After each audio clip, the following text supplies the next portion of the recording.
Salut, c'est Leslie. Alors hier, il y a une abonnée qui m'a demandé comment construire sa routine capillaire et là je me suis dit, idée de vidéo. XOXO, my love is very special. If you want it, you can have it.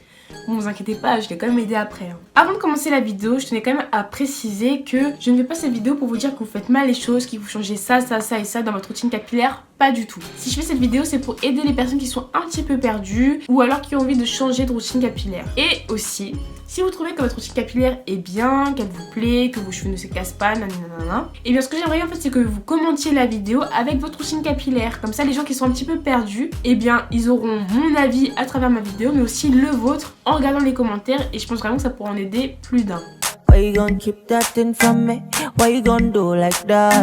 Alors pour moi la première étape c'est de trouver la fréquence de son shampoing. Ça peut être une fois par semaine, une fois tous les 10 jours, une fois tous les 15 jours, une fois par mois, comme vous voulez en fait. De préférence sans sulfate, donc ça vous le regardez en fait à la composition du shampoing. Et dans l'idéal naturel, mais vraiment ça vous faites comme vous pouvez.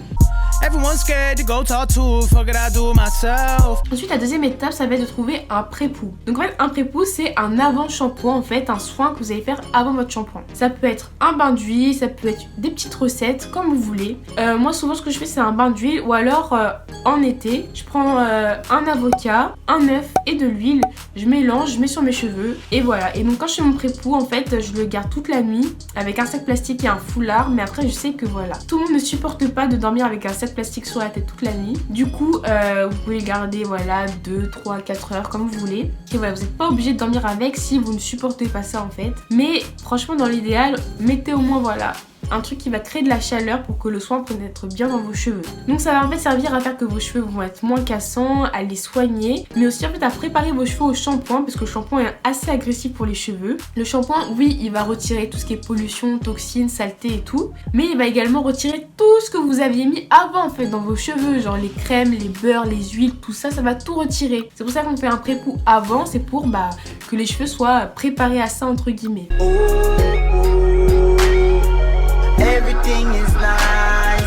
La troisième étape, ça va être un masque, ou plutôt deux masques. En fait, il faut un masque hydratant et un masque protéiné. Les protéines vont venir fortifier les cheveux et l'hydratation va venir en fait leur apporter de l'élasticité. Si vous avez les cheveux sains, vous allez faire plus de masques hydratants que protéinés. Et à l'inverse, si vous avez les cheveux abîmés, plus de masques protéinés que hydratants. Vraiment, les cheveux ont besoin de maintenir cet équilibre entre les deux. Moi, j'ai les cheveux, disons, sains. Du coup, je fais 3 masques hydratants par mois, un masque protéiné par mois. Imaginez, vous avez les cheveux très, voilà, vous enchaînez les défrisages ou les décolorations, vous avez vraiment les cheveux très abîmés, vous allez faire l'inverse de moi. 3 masques protéinés, un masque hydratant. Après, vous pouvez faire une semaine sur 2. Franchement, c'est comme vous le sentez. Certains vont vous dire que voilà, les œufs, les avocats aussi, je crois, vont apporter des protéines à vos cheveux. Non. Certes, il y a des protéines dans ces aliments, mais en fait, elles vont être trop grosses pour pénétrer dans vos cheveux. Pour que ces protéines pénètrent dans vos cheveux, il faut qu'elles soient hydrolysées. Ça veut dire qu'elles soient en fait assez petites pour pénétrer dans vos cheveux. Du coup, vous allez trouver ça plutôt dans les protéines de riz, protéines de soie, etc. Donc si vous voulez faire vos propres masques, c'est plutôt ce genre de protéines là qu'il va falloir utiliser. Mais bon, moi personnellement, je les achète. C'est beaucoup plus pratique, beaucoup plus simple. Ensuite, la quatrième étape, ça va être l'après-shampoing.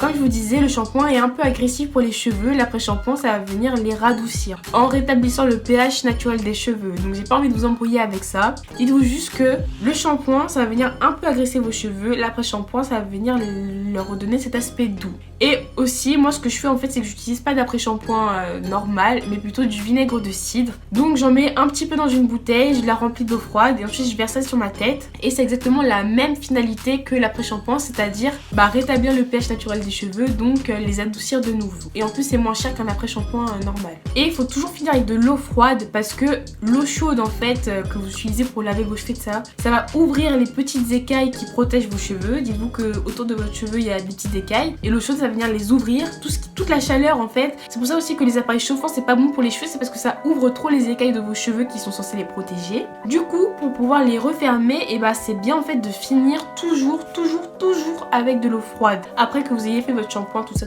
dès que vous utilisez de l'eau chaude, finir dans l'idéal avec de l'eau froide. Et ensuite la cinquième étape ça va être l'étape du leave-in. Donc leave-in c'est quoi? C'est une crème hydratante Donc en fait la composition, les ingrédients, ça commence par aqua, donc fait essentiellement à base d'eau. Donc vous mettez votre leave-in, donc dans l'idéal sur cheveux mouillés, vous séparez vos cheveux en plusieurs sections et vous hydratez en fait section par section pour vraiment bien les hydrater. Et aussi ce que je vous conseille, c'est de sceller l'hydratation, c'est-à-dire empêcher que l'hydratation ne s'évapore et aussi par l'occasion de nourrir vos cheveux avec une huile ou un beurre. Donc voilà, vous hydratez une section, vous mettez votre beurre ou votre huile et là vos cheveux vont être grave bien hydratés. Donc vous faites ça et aussi c'est à ce moment-là en fait que vous pouvez faire tout ce qui est braid out, twist out, flow twist out, bending méthode, tout ça. C'est vraiment à cette étape-là en fait qu'il faut le faire. Et donc voilà, moi je fais la bending méthode, mais après ça dépend. La bending méthode en fait le mieux pour que ce soit vraiment efficace, faut avoir les cheveux quand même assez secs. Donc souvent en fait j'attends un petit peu quelques heures avant de le faire. Par contre tout ce qui est twist out, définition des boucles et tout ça, là par contre c'est vraiment bien de le faire quand les cheveux sont encore bien mouillés et de les défaire quand les cheveux sont vraiment complètement secs pour avoir une définition maximum.